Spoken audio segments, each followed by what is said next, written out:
سلامونه جوړ په خیر. تاسو به خبر یې چې عاصم منیر د افغانستان له فضا څخه ایران ته تللی او ملتیا جنگي جټ الوتکو هم کوله او تاسو پوهیږئ چې د فضایي حریم د اصول لمخې کوم نړیوال اصول چې دي هیڅوک پرته له مخکینی هماهنګۍ نه نشي کولی چې د چا هوایي حریم ته ور داخل شي. خو دغه الوتنې هیڅ د افغانستان رادار هم نه دي کشف کړي او جنگي جټ الوتکې ورسره تېرې شوي دي او بیا د جټ الوتکو یا د جنگي الوتکو داخلېدل د یو بل هیواد حریم ته دا د امنیتي پروتوکول مخکې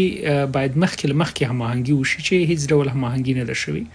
دا د ټولو افغانانو لپاره د پیغور خبره ده، دا د ټولو افغانانو لپاره د ننګ خبره ده، ځکه چې موږ په خپل وطن نه یو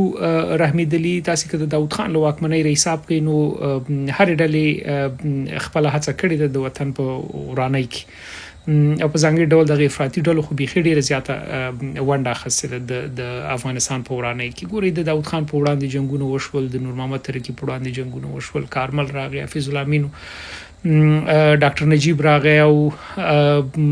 جنگونه وشول. د افغانستان تیارې او د افغانستان امکانات ټول کباړ شول، ځینې نورو هیوادونو ته لاړل. بیا د جمهوریت وخت کې طالب خواسین هم یو کنډواله افغانستان پرېښود. د جمهوریت په وخت کې هم جنگونه وژنې، قتل عام او ان تر دې چې طالب راغی او طالب خواسي هم په زده کړو، په علم او په پوهې او په عصري ټکنالوژۍ هیڅ باور نه لري او همدا علت دی چې افغانستان مطلق هغه د 14مې پیړۍ زمانې ته ګرځېدلی دی. دا د افغانانو لپاره بیخي د ننګ خبره ده. ننګ څه غیرت او پښتو هغه په اصطلاح د پیغور خبره خو هغه وخت کې و چې د افغانستان مرکز کابل تر برید لاندې راغی، بمبار پرې وشو، سلګونه انسانان ووژل شول او ملا هیبت الله واکمن او همدارنګه څومره طالب چارواکي چې دوی په خپله خاموشي غوره کړله او بیا هم ډېرې شعاري خبرې وکړې، هغه ځینو اشخاصو خبرې کولې. نو په یو داسې حالت کې چې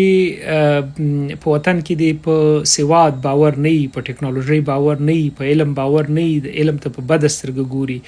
ټکنالوژۍ ته په بده سترګه ګوري او له خلکو تمه دی چې دوی د وطن د آبادۍ لپاره کوم قدم کېږدي، دا خو بیخي بده خبره ده. البته یا په ځان پورې ملنډې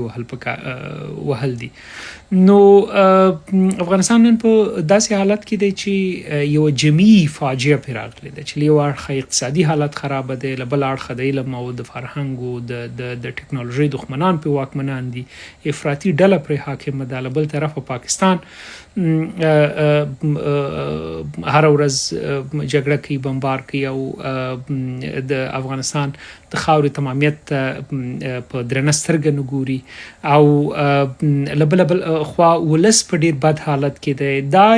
د فاجعې یو جمعي شکل دی چې په موږ او تاسې باندې راغلی دی. خو کاشکې چې طالبان په دې پوهېدی، ملا صاحبان په دې پوهېدی، خو ملا صاحبان خو په دې نه پوهېږي او افغانستان یې د ګړنګ پر غاړه، البته ګړنګ ته یې ورګزار کړی دی، نه دا چې د ګړنګ پر غاړه یې درولې دی.